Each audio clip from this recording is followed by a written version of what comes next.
The rain that night didn't just fall, it felt like an attack. It hammered against the cracked pavement of the city streets, turning the potholes into deep, dirty puddles of oil and freezing water. I stood shivering under the broken plastic shelter of the bus stop, wrapping my arms tightly around my chest. My name is Amara. I am 25 years old, and tonight, I felt every single year pressing down on me. I looked down at my dark green nurse scrubs, the uniform that was supposed to command respect, but tonight just felt like a thin layer of paper against the biting wind. The fabric clung to my brown skin, damp and cold, making me shake uncontrollably.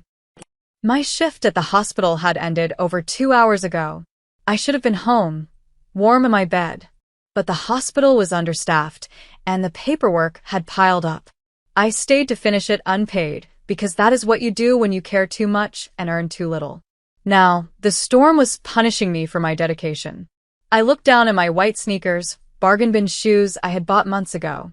They were soaked through, gray with street muck, and I could feel the icy water seeping into my socks. It was a misery that felt personal, like the world was laughing at me. Every car that drove past splashed dirty mist into the air. I flinched with every pass, trying to shrink back into the shadows. I felt small. I felt invisible. A notification lit up my phone screen, glowing bright in the gloom. It was my bank app, telling me I was overdrawn again. The rent was late, and my landlord was done listening to my apologies. A heavy exhaustion settled deep in my bones. It wasn't just that my feet hurt from a 12-hour shift. It was a soul-deep tiredness. I was running a race I could never win. I closed my eyes, listening to the rain, wondering if I had the strength to walk the 3 miles home because the bus was nowhere to be seen. Suddenly, headlights cut through the curtain of rain. They were sharp and blinding, slowing down as they got close to the curb. My stomach tightened. I expected a taxi I couldn't afford, or worse, some creep slowing down to harass a woman alone in a storm. But the car that stopped wasn't a taxi, and it wasn't a beat-up sedan. It was a long, black car, sleek and terrifyingly clean. It looked like a shark swimming through the water. It was a machine of power dressed up in luxury. The back window rolled down with a quiet electronic hum. Inside, the car glowed with a warm, amber light. I stepped back, my heart pounding a warning beat against my ribs. My hand went up to clutch the ID badge on my scrub top, as if my name and my job could somehow protect me. The man in the back seat was sitting in the shadows. I could only see the sharp line of his jaw and the crisp, high collar of a white shirt. He didn't look at me at first. He stared straight ahead, still as a statue. He radiated a kind of calmness that felt more dangerous than the storm outside. When he finally turned his head, he moved slowly. His eyes were dark, deep, and devoid of the frantic energy of the city. He didn't smile. He didn't look at me with lust. He looked at me like he was an appraiser looking at a broken piece of art. "You will catch pneumonia," he said. His voice was deep, a low rumble that cut right through the noise of the rain. It wasn't a question. It wasn't really an invitation. It was just a fact. "Get in." I hesitated. My survival instinct was screaming at me to run, but my reality was crushing me. I was freezing, I had no money, and I was exhausted beyond reason. "I can't," I stammered. My voice sounded weak and thin. "I don't have money for a ride, sir. And I don't know who you are." The man shifted slightly. The leather seat creaked, a sound of expensive quality that I wasn't used to hearing. "I didn't ask for your money, Amara," he said. He used my name. A chill that had nothing to do with the rain shot down my spine. He must have seen my badge, I told myself. That was the only explanation. "And you don't need to know me to know that you won't survive the walk home tonight," he continued. The door clicked and swung open. Warmth flooded out, smelling of expensive leather and heat. It felt like a trap. I knew it was a trap, but the cold was eating me alive. That warmth was calling to me like a siren song. My legs moved before my brain could stop them. If this was how I disappeared, at least I would be warm for a few minutes. I ducked my head and slid into the car. The heavy door thudded shut behind me, sealing out the rain, the noise, and the miserable world I lived in. The silence inside the car was absolute. It was a pressurized bubble of luxury. It smelled of ozone and a faint, woodsy cologne that was sharp and intoxicating. I pressed myself against the door, trying to take up as little space as possible. I was terrified of dripping rainwater onto the pristine seats. The driver, a silhouette behind a partition, pulled the car away from the curb so smoothly I barely felt it move. I glanced at the man beside me. Up close, he was devastatingly handsome, but in a severe, intimidating way. He had high cheekbones and hair as black as ink that fell slightly over his forehead. He was wearing a perfectly tailored black suit that looked like it cost more than my entire life's earnings, paired with a crisp white shirt. He looked to be in his early 30s, but his eyes held the weight of an old soul. He was looking at a tablet, swiping across the screen, ignoring my shivering form entirely. "Where are we going?" I asked, my voice trembling. I tried to sound tough, but I failed. "My apartment is the other way. You need to turn around." He didn't look up. He didn't even blink. "Your apartment has no heat," he said. His tone was casual, as if we were discussing the weather. "The landlord turned it off yesterday. The lock on your front door is broken, and your neighborhood has had 3 break-ins this week. Taking you there would be negligent." Panic flared hot and bright in my chest. "Who are you?" I demanded. I reached for the door handle, but it was locked. "Let me out. Right now." Finally, he set the tablet down and turned to face me fully. The intensity of his gaze pinned me to the seat. "My name is Junho," he said, speaking clearly. "And you are not a prisoner, Amara. You are a guest who needs help. You save lives every day at the hospital, yet you cannot seem to save your own. Consider this divine intervention." There was no mockery in his voice, only a strange curiosity. He reached into a small cooler built into the console and pulled out a bottle of water, handing it to me. "Drink." "You are dehydrated." I stared at the bottle, then at him. The fear was still there, pulsing in my throat, but beneath it was a strange tiredness. The heat of the car was soaking into my frozen limbs, making my eyelids heavy. I took the water. My fingers brushed against his. His skin was cool, dry, and firm. I opened the bottle and drank, the cool liquid soothing my throat. "Why me?" I whispered. The fight was draining out of me as the exhaustion of the double shift crashed down. "There are thousands of nurses in this city." Juno watched me. His expression was unreadable as he looked at the dark circles under my eyes. "Because you are the only one who stopped to help the man in the alley 3 weeks ago," he said softly. "The one with the stab wound everyone else stepped over. You ruined your uniform that night. You missed your bus. You stitched him up with a travel kit and called an ambulance, knowing you wouldn't get paid, knowing it would make you late." My memory flickered back to that night. A bloody, rainy night. A groan from the shadows. The instinct to kneel in the mud and help. I hadn't thought anyone had seen that. "He survived," Junho continued. His voice dropped, becoming lower, almost intimate. "He is one of my best men. He is valuable to me. Therefore, you are valuable to me." The logic was twisted, old-fashioned, and terrifying. The hum of the engine and the warmth of the car were pulling me under. My head dipped, my vision blurring. I tried to stay awake, to fight the darkness, but my body betrayed me. The last thing I felt was the car turning onto a highway, leaving the city lights behind, and the weight of Junho's gaze resting on me as I slipped into sleep. Waking up was a slow, confusing process. I felt like I was floating in a cloud. It was nothing like the lumpy mattress with the poking spring I had left behind that morning. I opened my eyes, blinking against the soft light coming through sheer curtains. I was lying in a bed that could have fit my entire apartment. The sheets were snowy white and smelled of lavender.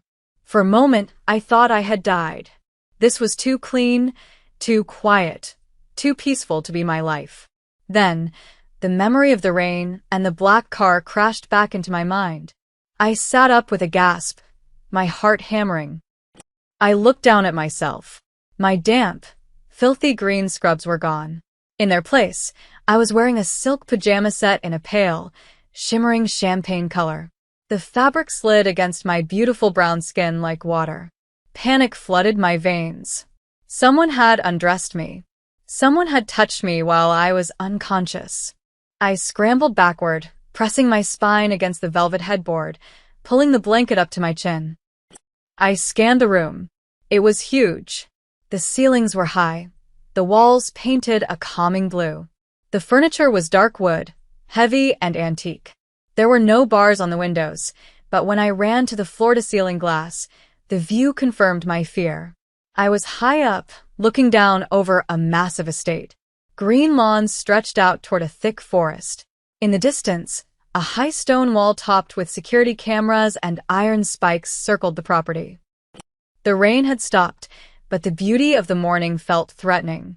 I was nowhere near the city. I was in a fortress. I turned back to the room. My clothes were gone. My phone was missing. On the bedside table, there was a glass of water and a single white orchid on a silver tray. It felt like a taunt.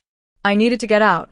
I moved toward the heavy double doors, my bare feet sinking into the plush carpet. I reached for the handle, expecting it to be locked. To my surprise, the handle turned. The door swung open silently.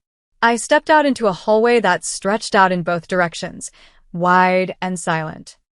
"Hello," I called out. My voice was swallowed by the size of the house. "Is anyone there?" Silence was my only answer. I walked cautiously, finding a grand staircase. I walked down, my heart beating fast. The house was like a museum. No dust, no clutter. Perfect and dead. At the bottom of the stairs, a woman appeared.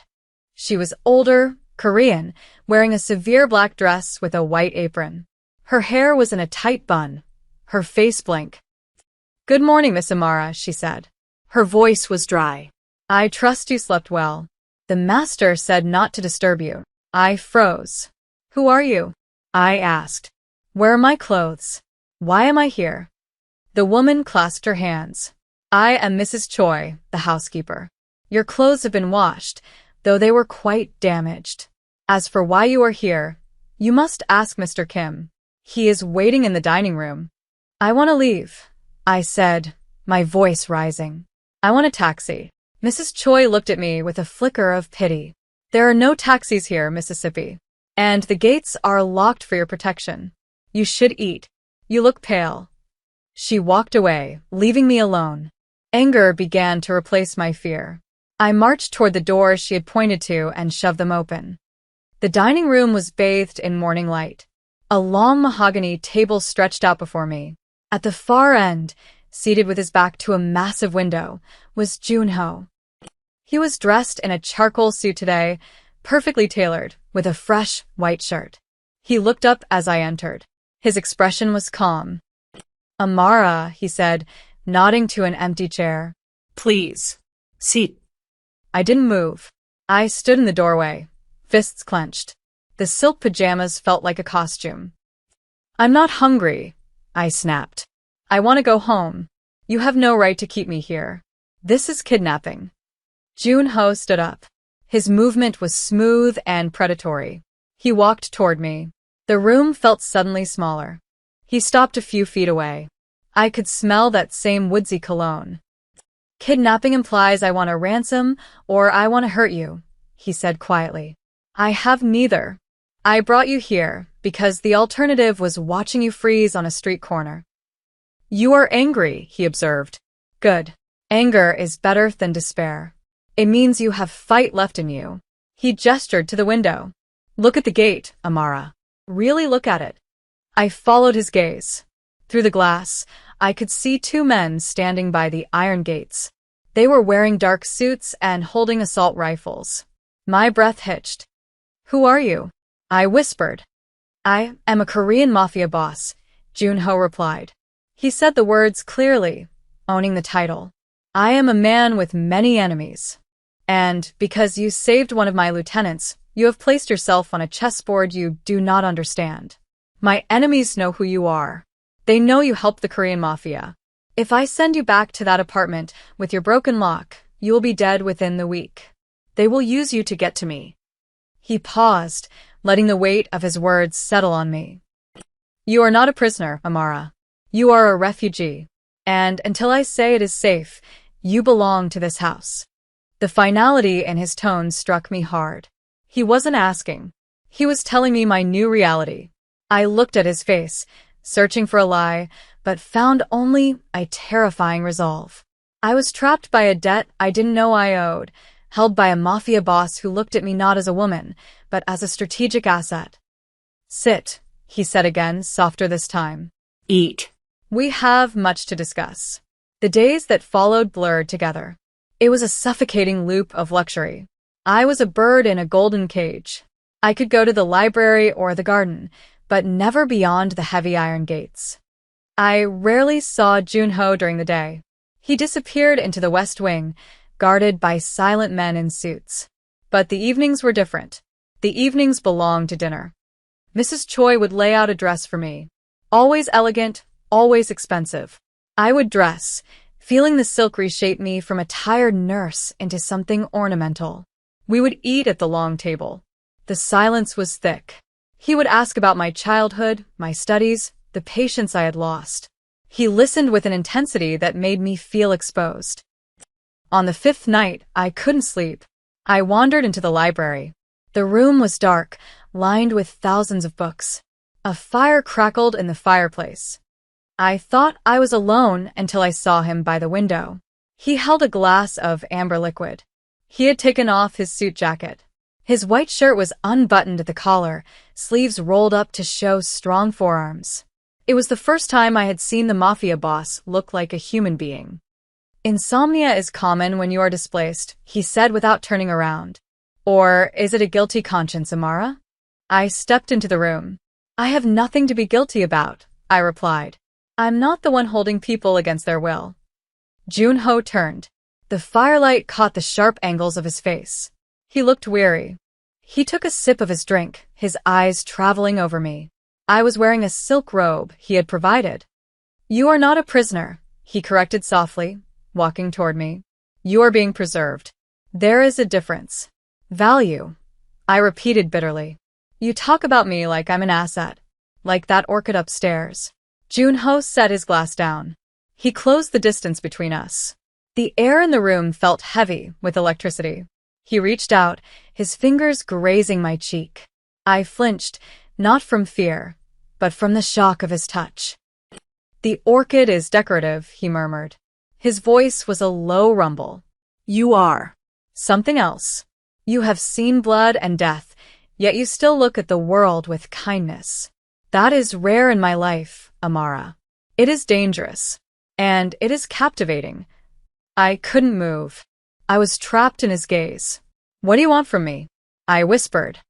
He looked at my lips, then back to my eyes. Tonight, he said, stepping back, I just want you to sit with me. The silence in this house is loud, and I am tired of listening to it alone. The fragile peace was shattered 2 nights later. I was in my room when the estate's alarms began to scream. The lights flickered and died, plunging the room into darkness. Panic seized my throat. I heard shouting, heavy boots, and the terrifying crack of gunfire from the grounds below. My breath came in short gasps. The enemies he spoke of had come. I waited for the door to burst open, for rough hands to grab me. Instead, the door flew open, and a beam of light cut through the dark. It was Junho. He held a handgun with a flashlight attached. He was breathing hard. His white shirt was torn at the shoulder, and a dark stain of blood was spreading across the fabric. Amara, he barked. Get down. Away from the windows. He crossed the room in 3 strides, grabbing my arm. He pulled me away from the glass and shoved me into the bathroom. Stay here, he ordered. Do not open this door for anyone but me. Do you understand? I looked at the blood on his shirt. The nurse in me took over. You're bleeding, I said, reaching for him. Junho, you're hurt. He caught my wrists. His adrenaline was high, radiating a scary energy. It's a graze, he said tightly. A warning shot. My men are handling it. You are the target, Amara. They know you are here. The reality hit me like a punch. Why? I choked out. Why didn't you let me go? Junho looked at me then, the mask of the Mafia boss slipping. He cupped my face with his hand, his thumb wiping away a tear I didn't know had fallen. Because, he whispered, I couldn't trust anyone else to keep you alive. And I couldn't bear the thought of you dying in the gutter, where I found you. The gunfire stopped outside. He leaned his forehead against mine for a second. In the chaos, there was only the heat of his skin. Lock the door, he commanded, pulling away, and pray that I come back to unlock it. He slammed the door, and I heard the lock click. I was alone in the dark, praying not for my escape, but for the survival of the Korean Mafia boss who had captured me. It was 3 hours before he came back. He had showered and changed into black slacks and a black turtleneck. He looked exhausted. He found me in the kitchen. I had a first aid kit on the counter. I pointed to a bar stool. Sit, you ordered? My voice was steady. He looked at me with a flicker of amusement and obeyed. It is merely a scratch, he protested. I pushed up his sleeve. It wasn't a scratch. It was a jagged cut, angry and red. You need stitches, I said. I can do it here. Unless you want a hospital? He laughed, a dark sound. Hospitals ask questions, Amara. Stitch it. I worked in silence. I cleaned the wound and numbed it. I could feel his eyes on me. My brown fingers brushed against his pale skin, and every touch sent a jolt through me. When I finished, I cut the thread. I didn't move away. I stood between his knees, my hands on his uninjured shoulder. Who were they? I asked. Rivals, he answered. Men who want my territory. They think taking you will weaken me.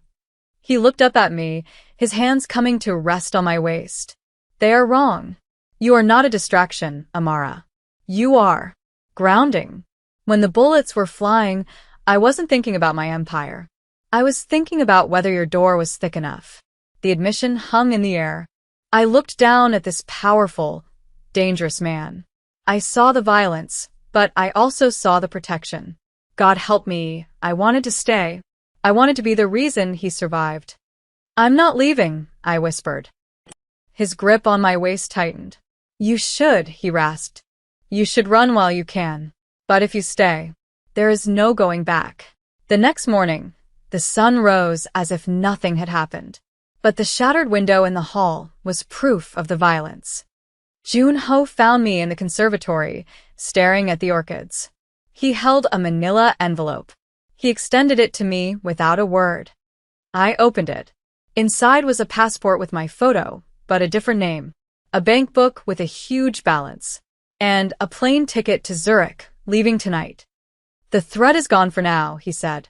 His voice was flat and professional. But it will return. This is your exit, Amara. A new identity. A new life. Anywhere but here. You will never have to work a double shift again. You will never be cold. It was everything I had dreamed of at that bus stop. Safety. Security. Freedom from poverty. I looked at the ticket. Then I looked at him. He was standing with his hands behind his back, refusing to look at me.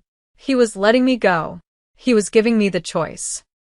And if I take this? I asked. What happens to you? A muscle twitched in his jaw. I continue, he said. I go back to the way things were before I saw you in the rain. Cold. Efficient. Alone. The word hung there. Alone. I looked at the papers. It was a safe life. But it was a life without the fire I had found in his library. It was a life without him. I realized then that I had been surviving my whole life, not living. And in this dangerous house, with this dangerous man, I finally felt alive. Slowly, I tore the plane ticket in half, then in quarters. The sound was loud in the quiet room. Juno flinched. His eyes snapped to mine, wide with shock. Amara, he warned. Do not do this out of pity. Do not do this because you feel you owe me. I let the paper fall to the floor like snow. I stepped closer to him. I don't owe you anything, I said firmly. And I don't pity you, Junho. I think I might be the only person who actually sees you. I placed my hand on his chest, over his heart. I felt it beating fast beneath his suit. You offered me safety out there, I said.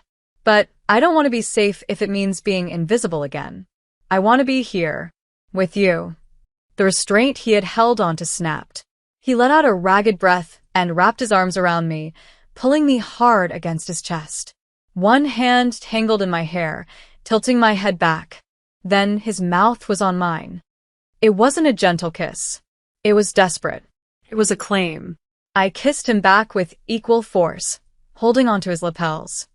When we finally broke apart, breathless, he rested his forehead against mine. His eyes were dark and burning with a promise. I cannot promise you peace, he whispered. I cannot promise that the world won't try to tear us apart. But I promise you this, Amara. As long as I breathe, nothing will ever touch you again. You are mine now. I looked up at him. I had traded my freedom for the protection of a Korean Mafia boss. It was a dangerous bargain. But as I leaned into his touch, feeling his arms wrapped around me like steel bands, I knew I wouldn't trade it for anything. I know, I whispered back. I'm yours. Outside, the rain began to fall again, tapping against the glass. But for the first time in my life, I wasn't cold.